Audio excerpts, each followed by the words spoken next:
નમસ્તે વિદ્યાર્થી મિત્રો, શ્રી નીલરજ શૈક્ષણિક સંકુલની યુટ્યુબ ચેનલ પર આપ સૌનું સ્વાગત કરું છું. આજે ધોરણ 8માં ઇંગ્લિશ વિષયમાં આપણે યુનિટ નંબર 3માં આગળના લેક્ચરમાં આપણે એક્ટિવિટી 4 જોઈ હતી કે લેસનમાં એક્ટિવિટી 2 ને 3માં આવતા હોય એવા વર્ડ અને જેવા શોધીને લખવાના હતા ને કે કેમ બેક ફ્રોમ અમરેલી, કેમ બેક ઇન ધ ઇવનિંગ હતું કે fell down from the giant wheel. તો શું ફર્સ્ટમાં હતું તો કે fell down from the tree, looking at the birds એટલે લુકિંગ એટ ધ બોયઝ, એમ હતું ને કે લુકિંગ એટ ધ સ્ટોલ ને એવું બધું. હવે આગળનું છે કે mark T for true and F for false, કે આમાંથી સાચું એની સામે ટ્રુ ને ખોટું એની સામે ફોલ્સ. એમ કે ટીના વિઝિટેડ ધોળાવીરા, આગળમાં જો જી કોણે ધોળાવીરાની વિઝિટ લીધી હતી તો કે ટીનાએ લીધી હતી તો કે નો, ટીનાએ તો મેળાની એની વિઝિટ લીધી હતી ને. કોણે લીધી હતી ધોળાવીરાની વિઝિટ તો કે મીનાએ કીધું ને કે I happy to read about you visited Dholavira, કે તું ધોળાવીરા ગઈ એ સાંભળીને ખુશ થઈ, એટલે શું આવશે ફોલ્સ. મીના હોત તો ટ્રુ આવે. સોરી, આપણે એફ ને ટી કરવાનું છે. કા હવે એમ કે Meena visited the trade fair in March 2014, કે મીનાએ ટ્રેડ ફેરની વિઝિટ માર્ચ 2014માં લીધી હતી.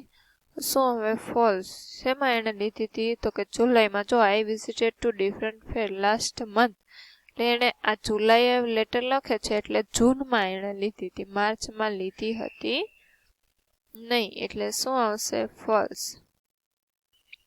Meena visited the village fair with her parent, શું આવશે ફોલ્સ. કોણે લીધી હતી ટીનાએ લીધી હતી ને બેયની મુલાકાત.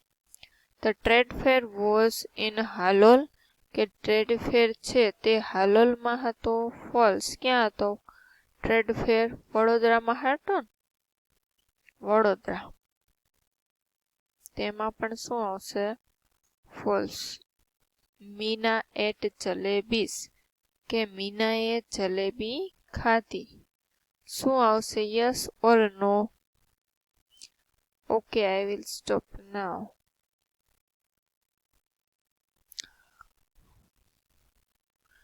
My friend ordered pizza and I ordered glass of lassi. એને ગ્લાસ ઓફ લસ્સી ઓર્ડર કરી હતી, જલેબી નહીં, એટલે શું આવશે ફોલ્સ.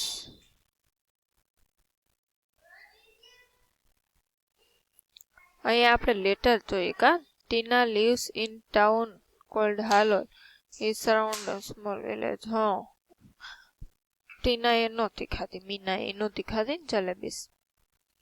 હવે એક્ટિવિટી 5 છે બેની જોડીમાં કામ કરો. ટીનાનો પત્ર ફરીથી વાંચો, નીચે આપેલ કોલમમાં મુદ્દા લખો. હવે એમ કીધું માત્ર વિલેજ ફેરની વિગતો એટલે ગામડાના મેળાની હોય આમાં લખવાની છે, અને જે ટ્રેડ ફેર એટલે વડોદરામાં સિટીમાં જે મેળો હતો તેની આમાં લખવાની. બેયમાં લાગુ પડતી હોય ને એ વિગતો તો કે ઓલી કોલમમાં લખવાની. કે સ્ટોલ તો બે જગ્યાએ હતા, ગામડામાં ભીડ વાળું હતું ને એવું, એટલે એ તમારે લેટર વાંચીને પછી લખવાનું છે ફરીથી. એમ આપણે જોઈએ તો વિલેજ ફેરની વિગતો જો છે લેટરમાં શું કે છે. First I visited village fair between Halol and Pavagadh, we went Tere auto rickshaw.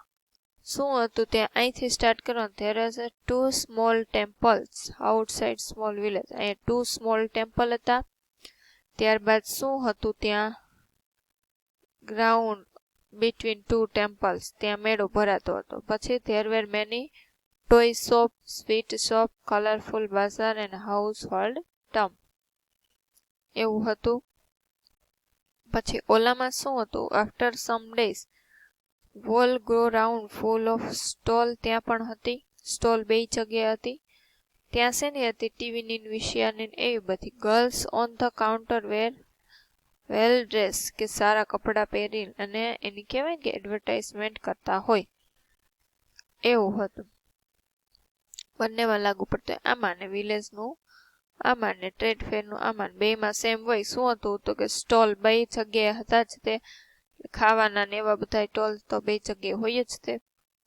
હવે છે કે study the details in activity 3, The two fairs have something similar and some different.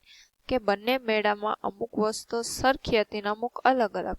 તો એમ કહ્યું કે write a paragraph, કે એક પેરેગ્રાફ લખો. અને so what is similar by using word like and also ને to, કે સરખી વસ્તુ હોય એના માટે like and ને also વાળા શબ્દો યુઝ કરીને પેરેગ્રાફ લખવાનો.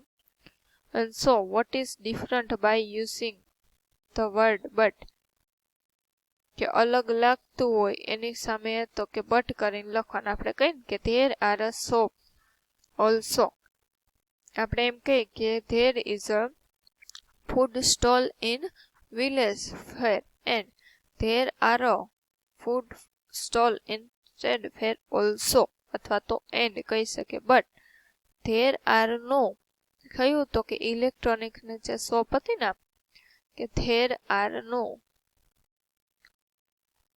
આપણે કહીએ કે whole ground was full of large stall, there were many stall of electronics. કે આપણે કહી શકીએ in the trade fair there are many stall of electronic goods like TV, VCR and music, but in village fair it is a not. એમ કરીને લખી શકીએ ત્યાં હતા પણ અહીંયા નહોતું. એમ કરીને તમારે લખવાનું હોય એમાં also and ને to કરીને લખવાનું છે. એવી રીતે એક્ટિવિટી પૂર્ણ કરવાની. હવે activity 6, Manisha is comparing what she was doing yesterday and today at the same time. કે કાલે આ સમય અને આજે આ સમયે શું કરી રહી છે એની કમ્પેરિઝન સરખામણી કરે. તો yesterday એટલે ગઈકાલ, today એટલે આજે. 7 AM સવારના AM એટલે she was reading a book, કે તેણી બુક વાંચી રહી હતી. અત્યારે તો કે she is helping her mother in the kitchen, તે તેની માતાને રસોડામાં મદદ કરી રહી છે. કાલે 11 વાગે તો કે ડ્રો પિક્ચર, એક ચિત્ર દોરી રહી હતી. અત્યારે તો કે અટેન્ડિંગ પ્રેયર, કે પ્રાર્થના કરી રહી છે. સવાર 11:30 તો કે મેક પેપર બેગ, પેપરની બેગ બનાવી રહી હતી. અત્યારે શું કરે છે તો કે પ્રેઝન્ટ ક્લાસ, અત્યારે ક્લાસ ભરી રહી છે, ક્લાસમાં હાજર છે. 6 PM પ્લે ખોખો, ખોખો રમી રહી હતી. અને અત્યારે તો કે ટોક ફ્રેન્ડ, આજે તે મિત્ર સાથે વાત કરી રહી છે, ફ્રેન્ડ સાથે. 7:30 વોચ મૂવી, સાંજે. ગઈકાલે તે મૂવી જોઈ રહી હતી ને આજે તો કે 7:30 હોમવર્ક કરી રહી છે. એમ કીધું નાવ rewrite the sentences like this. yesterday આવી રીતે at 7 AM Manisha was reading a book. Today 7 AM he is helping her mother. એટલે વાક્યમાં yesterday and today લખીને આવી રીતે તમારે બાકીના બનાવવાના છે. કે yesterday at 1:30 PM she was preparing or she was making paper bag. Today at 11:30 she is present in the class. એવી રીતે. એમ કીધું write a letter to your friend. The following question will help you. Write about one place. કે which place did you visit? When did you go there?